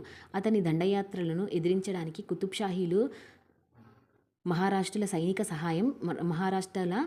సహాయం పొందేవారు. ప్రతిఫలంగా మహారాష్ట్రులు చౌత్ పన్నుల వసూళ్లకు తెలంగాణలోని అనేక పట్టణాలలో స్థిరపడినారు. తర్వాత నైజాం కాలంలో మరాఠీ ప్రాంతాలు ఔరంగాబాద్, పర్భని, భీడ్, నాందేడ్, హైదరాబాద్ సంస్థానంలో భాగం కాబట్టి మహారాష్ట్రులు పెద్ద సంఖ్యలో హైదరాబాద్లో స్థిరపడినారు. కర్ణాటక ప్రాంతాలైన బీదర్, గుల్బర్గా, రాయచూర్లో నిజాం సంస్థానంలో అంతర్భాగాలు కావున కన్నడిగులు కూడా పెద్ద సంఖ్యలో హైదరాబాద్లో నివాసాలు ఏర్పరచుకున్నారు. ముచుకుందా నది దక్షిణ భాగంలోని నేటి పాత నగరం నైజాం పరిపాలకుల నేటి పాత నగరంలో స్థిరపడినారు. నేటి హైదరాబాద్ నగరం మూసీకి దక్షిణం నుండి మూసీకి ఇవతల ఉన్న ఉత్తరం వైపు ఖైరతాబాద్, అమీర్పేట్, సుల్తాన్ బజార్ల దిక్కు వ్యాపించింది. కుతుబ్షాహీల పాలన అంతముంది. అసఫ్జాహీల, నైజాం రాజుల పరిపాలన ప్రారంభంగానే వారి వెంబడి ఉత్తర భారతదేశం నుండి కాయస్థుల వలస వచ్చినారు. వీరు యమధర్మరాజు వద్ద చిట్టాలు, ఆవర్జాలు రాసే చిత్రగుప్తుని సంతానమని సగర్వంగా చెప్పుకుంటారు. వీరి ఉనికి చరిత్రలో మొట్టమొదటిసారిగా పృథ్వీరాజ్ చౌహాన్ల కాలంలో వెలుగులోకి వచ్చింది. బానిస ప్రభువులు, ఖిల్జీలు, లోడీల కాలం నుండి మొఘల్ పరిపాలకులకు కాలం వరకు వాళ్ళందరికీ ఆస్థానాలల్లా వీళ్ళు గుమాస్తాలుగా పనిచేసేటోళ్ళు. లెక్కపత్రాలు, మహాజన్లు, మిషన్లు రాయటమే వీరి ప్రవృత్తి. బతకనీర్చి బాగుపడడం వీరి స్వభావం. తమకు సంబంధం లేని విషయాలల్లా తలదూర్చడం, ప్రధాన స్రవంతికి వ్యతిరేకంగా వెళ్ళడం వీరు కనీసం కలల కూడా చెయ్యరు. భారత ప్రజలంతా ముస్లిం విదేశీ పాలకులను ఎదిరించే రోజులల్లో కూడా వీళ్ళు ఆ రాజులను అడుగులకు మడుగులొత్తే ఉద్యోగాలు చేసేటోళ్లే. కాయస్థ్ అనగా శరీరానికి లేదా భౌతిక విషయ వాంఛలకే అధిక ప్రాధాన్యత ఇచ్చేవారని కూడా అర్థం. కుతుబ్షాహీల రాజ్యం గోల్కొండను గెలిచిన తర్వాత ఔరంగజేబు ఢిల్లీ నుంచి తన సుబేదారుగా చిన్ కులిచ్ ఖాన్ను అసఫ్జాహీ బిరుదిచ్చి 1724లో దక్కన్కు పంపినాడు. ఇతనే మొదటి నైజాం రాజు. ఇతడి వెంబటే కాయస్థులు ఉద్యోగస్తులుగా ఔరంగాబాద్, హైదరాబాద్లకు తరలివచ్చినారు. తర్వాత కాలంలో నైజాంల ఆస్థానంలో వీళ్ళు పేష్కార్లుగా, దివాన్లుగా పనిచేసినారు. ఉన్నతోద్యోగాలలో కూడా పనిచేసిండ్రు. మహారాజా చందూలాల్, మహారాజా కిషన్ ప్రసాద్లు వీళ్ళల్లా ప్రముఖులు. అట్లా హైదరాబాద్ల కాయస్థుల సంతతి తామర తంపరలుగా పెరిగింది. హైదరాబాద్ పాత నగరంలో ఉన్న ఉప్పుగూడ కందికెల్ గేటు వద్ద చిత్రగుప్తుని దేవాలయం వీళ్ళు కట్టించిందే. భారతదేశం మొత్తంగా చిత్రగుప్తునికున్న ఏకైక ఆలయం కూడా ఇదొక్కటే. దీంతో హైదరాబాద్ నగరంలో కాయస్థుల పాత్రను, ప్రాధాన్యతను గమనించవచ్చు. వీళ్ళే కాక వర్తక వాణిజ్యాల కోసం వచ్చిన వాళ్ళు మార్వాడీలు, అగర్వాళ్ళు, జైన్లు, పార్సీలు, కచ్ ముస్లింలు, బోహ్రా ముస్లింలు, నేటి జైన్లు, మార్వాడి, వెండి బంగారం, ముత్యాలు వ్యాపారులందరూ ఒకప్పుడు రాజస్థాన్, గుజరాత్ల నుండి అన్నమో రామచంద్ర ప్రభు అంటూ ఉత్త చేతులతో కాలినడకన వలస వచ్చిన వాళ్ళే. అక్కడి కరువులను, విదేశీ దండయాత్రలను తట్టుకోలేక ఇక్కడికి కాందీశీకులుగా వచ్చినారు. కుతుబ్షాహీల రాజ్యంలో గోల్కొండ వజ్రాల గనులకు ప్రసిద్ధి. కార్వాన్, పురాణ పూళ్ళు, ముత్యాలు, వజ్రాల వ్యాపారాలనికి ముఖ్యమైన బజార్లు. మార్వాడీలు, జైనులంతా వీటితో పాటు బంగారం, వెండి ఆభరణాల వ్యాపారాలన్నీ చేసేవాళ్ళు. వీళ్ళు మొదట గోల్కొండ కోటలో, తర్వాత కార్వాన్, పురాణ పూళ్లకు వ్యాపారాలను విస్తరించినారు. కార్వాన్ బజార్లలో ముత్యాలు, రత్నాలని రాశులుగా పోసి కూరగాయల వోలే అమ్మేటోళ్ళు. అసఫ్జాహీల నైజాంల పరిపాలన గోల్కొండ నుండి నేటి పాతనగరంకు మారి ప్రారంభం కాగానే వీరందరూ చార్మినార్, గుల్జార్ హౌస్, పత్తర్గట్లకు చేరుకొని కొత్తగా దుకాణాలు తెరిచినారు. తర్వాత కాలంలో నైజాం పాలన అంతమయ్యి ఆంధ్రప్రదేశ్ ఏర్పడంగానే వీళ్ళందరూ న్యూ సిటీకి అంటే కోటి, అబిడ్స్, అమీర్పేట్లకు చేరుకొని షాపింగ్ కాంప్లెక్స్లు, షాపింగ్ మాల్లు ప్రారంభించినారు. ఎన్క్లేవ్లలో, ఎస్టేట్లల్లో నివాసాలు ఏర్పరచుకున్నారు. పోలీస్ యాక్షన్ జరిగి నైజాం రాజ్యం అంతం కాగానే వాళ్ళ వారసుల వద్ద అడ్డికి పావుసేరులాగా వజ్రాలు, ఆభరణాలు, విలువైన పురాతన అపురూపమైన వస్తువులను కొని విదేశాలకు దొంగతనంగా ఎగుమతి చేసి ఈ వ్యాపారస్తులందరూ కోట్లకు పడగెత్తినారు. నైజాం భవనాలల్లా పనిచేసే నౌకర్లు, చాకర్లు దొంగతనంగా ఎత్తుకొచ్చిన సామాన్లను కూడా వాళ్ళు అతి తక్కువలకే కొని మారుబేరాలు చేసేవారు. జైన్ వ్యాపారస్తుల ఇళ్లల్లా, భోషానాలల్లా, త్రిజోడీలల్లా ఇప్పటికీ వాళ్ళ పూర్వీకులు రాసిన చేతిరాత ప్రతులే ఉన్నాయి. అందులో వారు రాజస్థాన్, గుజరాత్ ప్రాంతాల నుండి తాము కాలినడకన ఎట్లా వచ్చినారో, వారి అనుభవాలేంటో, అప్పటి సామాజిక స్థితిగతులేంటో గ్రంథస్థం చేసినారు. ఇప్పటి తరం వారు ఆ గ్రంథాలను పవిత్ర మత గ్రంథాలుగా పూజా గదులల్లా పెట్టుకొని పూజిస్తారు. కానీ చరిత్రను గ్రంథస్థం చేయడం, వాటి ప్రాముఖ్యతను గుర్తించరు. దేశ విభజన కాంగనే వాయవ్య భారతదేశం నుండి పంజాబీలు, సిక్కులు కట్టుబట్టలతోటి హైదరాబాద్ చేరుకొని కాలక్రమంలో వ్యాపారాలల్లా, పరిశ్రమలల్లా స్థిరపడినారు. తమ శ్రమ సాహసాలతో వాళ్ళు శూన్యం నుండి అద్భుతాలను సృష్టించుకున్నారు. మొజంజాహీ మార్కెట్ల, కరాచీ బేకరీ, నాంపల్లిల డన్లప్ టైర్ల వీళ్ళవే. గౌలిగూడ, బహదూర్పురాలలో పెద్ద పెద్ద గురుద్వార్లను నిర్మించుకున్నారు. పంజాబీ దాబాలల్లా భోజనాల్ని ఇష్టపడని వాళ్ళు ఎవరూ ఉండరు. పంజాబీలు, సిక్కులు హైదరాబాద్ సంస్కృతిలా పాలల్ల నీళ్ళలాగా కలిసిపోయినారు. బెంగాలీలు కూడా అంతే. వీళ్ళ ముద్దు బిడ్డలే నైటింగల్ ఆఫ్ హైదరాబాద్. సరోజినీ నాయుడు బహుముఖ ప్రజ్ఞాశాలి, కళాకారుడు, కవి హరీంద్రనాథ్ చటోపాధ్యాయ్. వీళ్ళిద్దరి వల్ల హైదరాబాద్ అంతర్జాతీయ దృష్టిని ఆకర్షించింది. బ్రిటిష్ రెసిడెన్సీల కాలంలో తమిళులు సికింద్రాబాద్లో స్థిరపడి ఉద్యోగాలల్లా, న్యాయవాద వృత్తులల్లో కూడా రాణించినారు. రైల్వేలు బ్రిటిష్ పరిపాలనలా ఉన్నందున సికింద్రాబాద్ రైల్వే ఆఫీసులల్లా వీళ్ళు అత్యధిక ఉద్యోగాలను ఆక్రమించుకున్నారు. స్థానిక హైదరాబాదీలకు ఉర్దూ అధికార భాష కావున వాళ్లకు ఇంగ్లీషు భాష వచ్చేది కాదు. ఈ కారణం వల్ల తమిళులు రైల్వేలలో ఉద్యోగాలు సంపాదించి సికింద్రాబాద్ ప్రాంతంలో ఎక్కువగా స్థిరపడినారు. వీళ్ళేగాక చిన్న చిన్న జాతుల వాళ్ళు కూడా ఉన్నారు. రుహేల్ఖండ్ నుండి వచ్చిన వాళ్ళే రోహిల్లాలు. వీరు నైజాం రాజ్యంలో ఒక ప్రత్యేకమైన పటాలం. 1857 సిపాయి తిరుగుబాటు హైదరాబాద్లో కూడా జరిగినప్పుడు కోటిలోని బ్రిటిష్ రెసిడెన్సీపై దాడి చేసిన తిరుగుబాటు నాయకుడు తుర్రేబాజ్ ఖాన్ ఈ రోహిల్లా జాతికి చెందినవాడే. కోటి ఆంధ్ర బ్యాంకు నుండి సుల్తాన్ బజార్కు పోయే గల్లీకి తుర్రేబాజ్ ఖాన్ రోడ్ అని పేరు పెట్టిర్రు. మధ్యప్రదేశ్ బుందేల్ఖండ్ నుండి వచ్చిన వాళ్ళే బొందీలు. వీళ్ళను బొందీలోళ్ళు అని కూడా పిలుస్తారు. వీళ్ళ సంఖ్య చాలా స్వల్పం. హైదరాబాద్లో పార్సీలున్నా వీరి సంఖ్య కూడా చాలా స్వల్పం. అట్లనే ఆంగ్లో ఇండియన్స్, ఖాజీపేట, సికింద్రాబాద్ రైల్వేలల్లా ఇంజన్ డ్రైవర్స్గా, గార్డ్స్గా వీళ్ళు పెద్ద సంఖ్యలో పనిచేసేటోళ్ళు. సికింద్రాబాద్లోని చిలకలగూడ, మారేడుపల్లిలలో ఆంగ్లో ఇండియన్ సంస్కృతి బాగా కనపడుతుంది. కేవలం హైదరాబాద్ పట్టణంలోనే స్థిరపడిన లోతులు, పార్థీల గురించి ప్రత్యేకంగా తెలుసుకోవాలి. గోల్కొండ కోట మీద ఔరంగజేబ్ దండయాత్రకు వచ్చినప్పుడు వెంట వచ్చిన సైనికులల్లా ఒక జాతి లోత్ రాజ్పూత్ క్షత్రియులు. బహుశా వీరి మూలాలు గుజరాత్లోని లోతాల్లో ప్రారంభమైనవి కావచ్చు. హరప్ప, మొహంజోదారోలో నాగరికత ఆనవాళ్లు, అవశేషాలు ఈ లోతాల్ ప్రాంతంలో కూడా లభించినాయి. ఔరంగజేబు సైన్యం విజయం సాధించి వెనకకు పోయినా ఈ లోతులు మాత్రం ఇక్కడే పురాణపూల్, ధూల్పేట్లల్లా స్థిరపడినారు. కాలక్రమంలా వీళ్ళను లోతులుగా పిలుస్తున్నారు. ధూల్పేట అసలు పేరు ధూళిపేట.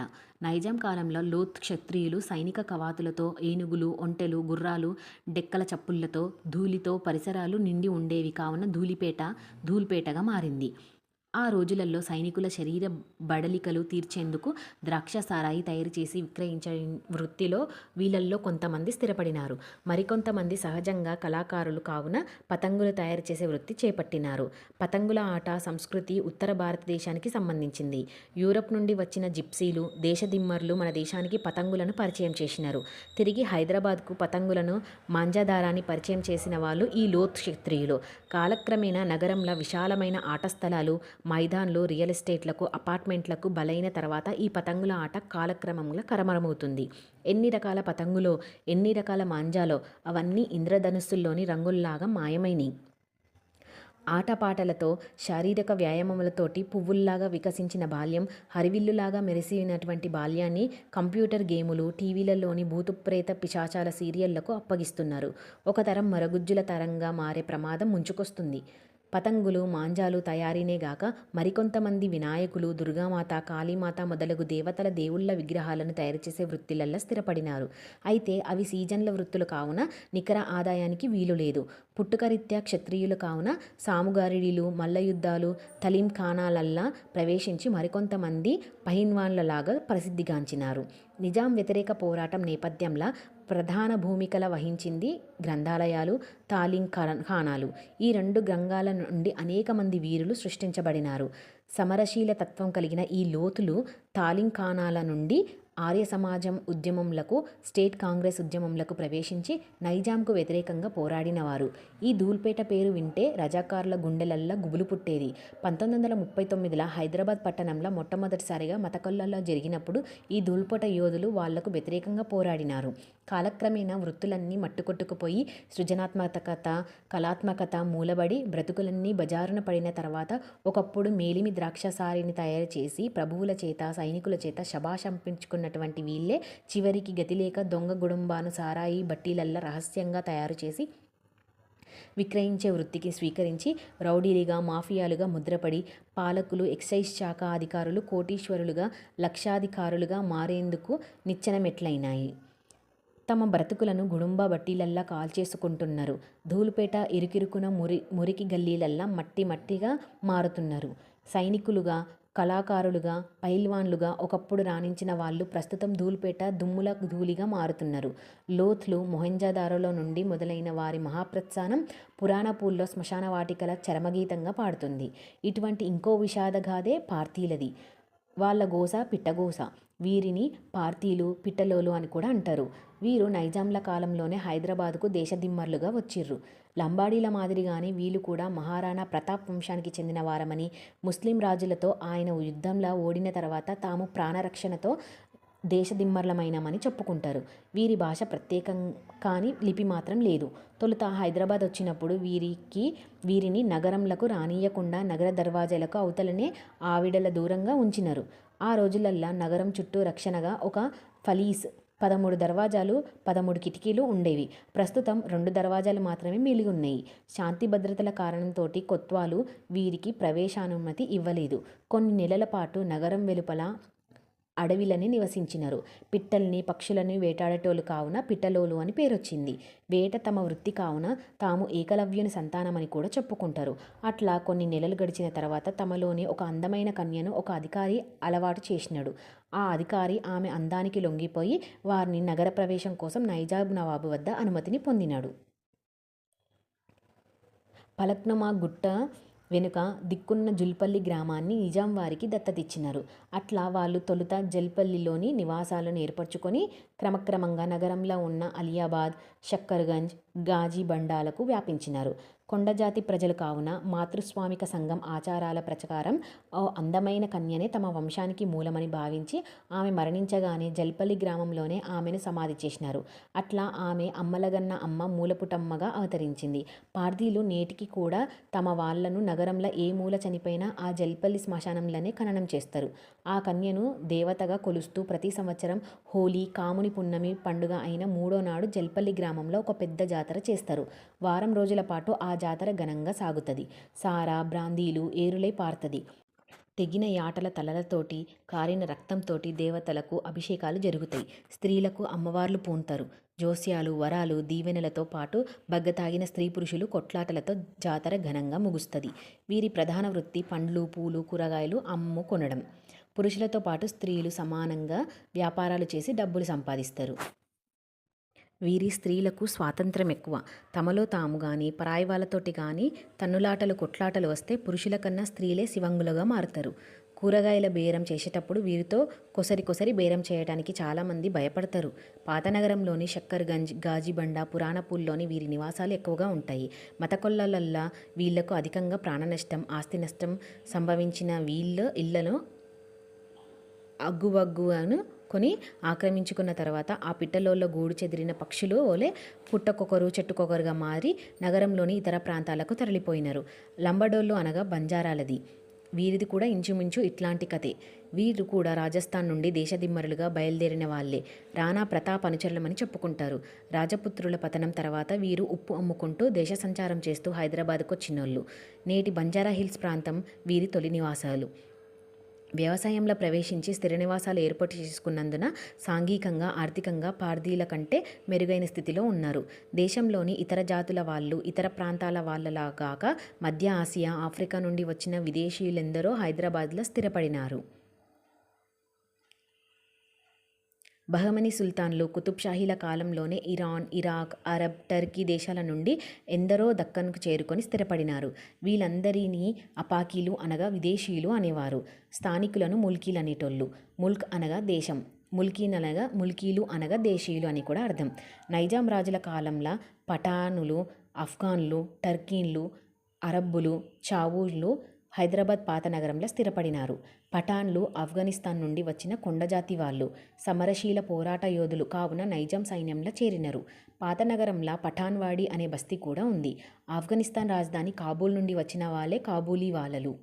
వీళ్ళు సైన్యంలా కాక వడ్డీ వ్యాపారుల్లాగా ఇతర వ్యాపారులల్లా స్థిరపడినారు. అరబ్బులు కూడా పోరాట యోధులే కావున నైజాం వారికి ఒక ప్రత్యేక సైనిక పటాలాన్ని ఏర్పాటు చేసినారు. పాత నగరంలో చంద్రాయన్ గుట్ట దాటిన తర్వాత బార్కాస్ వీరి స్థావరాలు. బారకాసులు అంటే సైనిక స్థావరాలు అని అర్థం. బహుశా మక్కా, మదీనాల నుండి వచ్చిన వారిని కాబూలు. నైజాంలకు అరబ్బు సైనికుల మీద ప్రత్యేకమైన ప్రేమ కావున వీరికి ప్రత్యేకమైన సైనిక పటలాన్ని ఏర్పాటు చేయటమే కాక సైన్యంలోని కీలక స్థానాలలో వీళ్ళను నియమించినారు. పఠాన్లు, అరబ్బులు, చావూష్లు వేరువేరు దేశాలకు చెందిన వేరువేరు జాతుల వారు కావున వారి మధ్య వైరం తలెత్తకుండా ప్రత్యేక సైనిక పటలాలను ఏర్పాటు చేసినారు. అరబ్బులు ప్రత్యేకంగా ఖజానాల వద్ద కాపలాకు నియమించేవారు. వారికి కామతృష్ణ అధికం కావున జనానాకాల వద్ద మాత్రం వీరిని నియమించకుండా కొజ్జాలకు కాపలాగా నియమించేవారు. టర్కీ పాత పేరు తుర్కెనిస్తాన్. ఇక్కడ నుంచి వచ్చిన వాళ్ళనే తెలుగులలో తురకలు లేదా తురకోళ్ళు అన్నారు. వీళ్ళు మాట్లాడుకునే భాషను తురకం అన్నారు. ఇందులో నుండి దక్కనీ ఉర్దూ ఆవిర్భవించింది. ఇక చావుష్ల గురించి ప్రత్యేకంగానే చెప్పుకోవాలి. వీళ్ళందరూ ఆఫ్రికాకు చెందిన ముస్లింలు. వీరు ప్రధానంగా 2 దేశాలకు యెమెన్, అబిసీనియాలకు చెందినవాళ్ళు. ఎబిసీనియా కొత్త పేరు ఇథియోపియా. అబిసీనియా వాళ్ళను హబ్సీలు అని కూడా అంటారు. నగరంలోని హబ్సీ కూడా వీళ్లకు సంబంధించింది. వీళ్లను చూడంగానే నీగ్రోలని సులభంగా గుర్తించవచ్చు. ఈ హబ్సీలు అనగా చావుష్లు హైదరాబాద్ నగరానికి చేరుకున్న వైనం ఒక ఇతిహాస గాథ. 200 సంవత్సరాల క్రింద వనపర్తి సంస్థానం నైజాం సంస్థానంలా ఒక ముఖ్యమైన ఉపసంస్థానం. దీనికి మొదటి రాజు రాజా రామేశ్వరరావు. తన సంస్థానం పకడ్బందీ రక్షణ కోసం పటిష్టమైన సైన్యాన్ని రూపొందించుకోవాలని బొంబాయి బానిసల సంత నుండి కొంతమంది స్త్రీ పురుష నిగ్రో బానిసలను కొనుగోలు చేసి వనపర్తికి బందీలుగా పట్టుకొచ్చి వారితో ప్రత్యేకమైన సైనిక పటలాన్ని తయారు చేసిండ్రు. ఆ నీగ్రో బానిసలంతా ఆఫ్రికా ఆశ్వాల వలె బలిష్ఠులుగా, ఆఫ్రికా సింహాల వలె ధైర్యవంతులు. కాలక్రమంలో వారి సంతతి తామరతంపరలుగా అభివృద్ధి చెంది వారి జనాభా కొన్ని వందలకు చేరుకుంది. మొదటి దశల సంస్థాన రక్షణలకు వాళ్ళు బాగా ఉపయోగపడిన తర్వాత కాలంలో వాళ్ళు తలనొప్పిగా మారినరు. ఆ చిన్న సంస్థానాల వారిని పోషించడం, అదుపులో పెట్టడం తర్వాత వచ్చిన సంస్థానీషులకు తలలకు మించిన భారం అయిపోయింది. గుర్రాల వలె బలిష్ఠులైన వారికి కామతృష్ణ హెచ్చు కావున వారి స్థానికులకు వారు ప్రమాదంగా పరిణమించినారు. చివరికి విధిలేక వనపర్తి రాజావారు వాళ్ళందరినీ ఒక శుభముహూర్తంలో నైజాంకు నజరానాగా సమర్పించుకొని చేతులు దులుపుకున్నాడు. నైజాం వాళ్ళందరితోటి ప్రత్యేకమైన అశ్విక దళాన్ని రూపొందించినాడు. వాళ్ళని తర్వాత ఆఫ్రికన్ కావల్రీ గార్డ్స్ అన్నారు. వాళ్ళ కోసం నైజాం ప్రత్యేక నివాస స్థలాన్ని ఏర్పాటు చేసిర్రు. అదే ఈనాటి ఏసీ గార్డ్స్ ఏరియా. మాసబ్ ట్యాంక్లోని మహావీర్ హాస్పిటల్ వెనక భాగమే ఈ ఏసీ గార్డ్స్ బస్తీ. వారి సంతతి ఇప్పటికీ అక్కడే నివసిస్తున్నారు. ఈ చావిష్లు హైదరాబాద్ నగరానికి అందించిన తమదైన విలక్షణ సంస్కృతిలో ముఖ్యమైనది తీన్మార్ వాయిద్య సంగీతం. అది ఒక రకమైన డప్పు. ఆఫ్రికాకు మాత్రమే పరిమితమైన వాయిద్య పరికరం. ఇప్పటికీ పెండ్లిళ్ళల్లో, ఉత్సవాలలో, శుభసంతోషక సందర్భాలలో ఈ టుమ్కీని బజాయిస్తుంటారు. దీని శబ్దం భీకరంగా, ఉత్తేజంగా ఉంటుంది. వినేవారిని పరవశుల్ని గావించి వారిచే చిందులు వేయిస్తుంది. హిందువులు కూడా ఈ తీన్మార్ వాయిద్యాన్ని ఆరాధిస్తారు. దీపావళి పండుగ తెల్లారి యాదవులు సదర్ మేళాను జరిపే సందర్భంలో ఈ తీన్మార్ డప్పులు అనుగుణంగా తలలకు షమాన్లు చుట్టుకొని, చేతులల్లా పొడుగైన లాఠీలు పట్టుకొని రకరకాల సాముగారిడీలు, విన్యాసాలు చేసుకుంటూ, చిందులు తొక్కుకుంటూ, అందంగా అడుగులు వేసుకుంటూ దద్దడికి దడక్క, దద్దన్కి దడక్క అంటూ నాట్యం చేస్తారు. హిందీ సినిమాలకు కూడా ఈ తీన్మార్ సంగీతం ప్రాకడం విశేషం. ఎక్కడి ఆఫ్రికా, ఎక్కడి బొంబాయి బానిసల సంత, ఎక్కడి వనపర్తి సంస్థానం, ఎక్కడి హైదరాబాద్. ఈ చావుష్లు నగర సంస్కృతిలో పాన్ సుపారీలాగా కలిసిపోయిర్రు. ఢిల్లీ మీద అహ్మద్ షా అబ్దాలీ, నాదిర్ షాలు దండెత్తి నగరాన్ని నేలమట్టం చేసి జనజీవాన్ని అల్లకల్లోలం చేసినప్పుడు, 1857 సిపాయిల తిరుగుబాటు విఫలమైనప్పుడు అనేక మంది ప్రజలు కాందిశీకులుగా వింధ్యా పర్వతాలు, నర్మదా నదిని దాటి దక్షిణ ముఖద్వారంలో ఉన్న హైదరాబాద్ నగరానికి చేరుకొని ఆశ్రయం పొందినారు. హైదరాబాద్లోని శాంతి సుస్థిరతలు వారిని ఆకర్షించినయి. అట్లా హైదరాబాద్ నగరం ప్రపంచ నాగరికతల విభిన్న సమ్మేళనానికి చౌరస్తాగా నిలబడింది. చార్మినార్గా అవతరించింది. అందరికీ అమ్మగా, అన్నపూర్ణగా మారింది. అనేక జాతుల వారికి, అనేక ప్రాంతాల వారికి ఆశ్రయమిచ్చింది. అక్కున చేర్చుకుంది. సల్లగా బ్రతకండి బిడ్డా అంటూ దీవెనార్తలిచ్చింది. ఏ దేశమైతేనేం, ఏ జాతి అయితేనేం, ఏ మతమైతేనేం, మానవుడా మానవుడు అంటూ అందరినీ తన చల్లని ఒడిలకు తీసుకుంది. హైదరాబాద్ ఒక మినీ భారతదేశంగా రూపొందింది. జో జిస్సే మిలా సిఖా హమ్ని, గైరోంఖో బి అప్నా హమామ్యే. ఎవరిని కలిసినా వారి నుండి నేర్చుకున్నాం, పరాయివాణ్ణి కూడా మా వానిగానే చేరుకున్నాం అన్న ఆనంద గీతికలు పాడింది ఈ హైదరాబాద్ గొప్పతనం. ఉత్తర భారతదేశంలోని ఢిల్లీ, లాహోర్, లక్నో నగరాల నుండి దక్కన్ నగరాలైన బీదర్, బీజాపూర్, అహ్మద్ నగర్లకు వచ్చే ముసాఫిర్లకు హైదరాబాద్ నగరం ఒక ప్రవేశ మార్గంగా, ప్రధాన గవాక్షంగా వెలిసింది. నానా జాతులు వచ్చి స్థిరపడిన కారణంగా నూతన సంస్కృతి ఆవిర్భవించింది. జీవన వైవిధ్యాల హైదరాబాద్ తన ప్రత్యేకతను నిలుపుకుంది. షానే షహర్ హైదరాబాద్ దక్కన్, ప్యారే షహర్ హైదరాబాద్ దక్కన్. 400 साल पुराना शहर, ये शहर हमारा, ये शौकत हमारा, ये हमारा शहर హైదరాబాద్ దక్కన్. 1948 సెప్టెంబర్ 13న హైదరాబాద్ సంస్థానంపై నెహ్రూ ప్రభుత్వం పోలీస్ యాక్షన్ జరిపించి నిజాంను గద్దెదించి జేఎన్ చౌదరి మిలిటరీ గవర్నర్గా ఒక పౌర ప్రభుత్వాన్ని ఏర్పరిచింది. ఆ సమయంలో ఆంధ్రులు సివిల్ అధికారులుగా సైన్యంలో పాటు హైదరాబాద్కు వలస వచ్చినారు. ఉర్దూను కించపరిచి ఇంగ్లీషు భాషా పెత్తనంతో విద్యా ఉద్యోగాలలో చొరబడినారు. 1956లో విలీనానికి ముందే అనగా హైదరాబాద్ ఏర్పడక ముందే ఈ వలసలు ఉధృతంగా జరిగినాయి.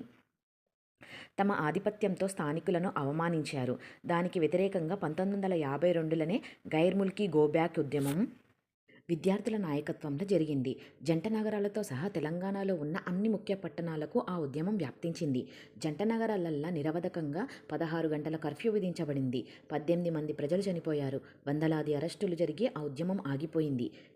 1952 నాటి మొదటి దశ ఉద్యమంలా స్వామి జన్మించిండు. 1969ల రెండవ దశ ప్రారంభం కాగానే స్వామి అందులో భాగస్వామి అయ్యిండు. అట్లా ఆ ఉద్యమ పోరాట వారసత్వం రెండవ తరానికి కూడా అందించబడింది. బహుశా 1952 పోలీసుల కాల్పులల్ల చనిపోయిన ఎవరైనా ఒక విద్యార్థి మరుజన్మల స్వామిగా జన్మించిండేమో.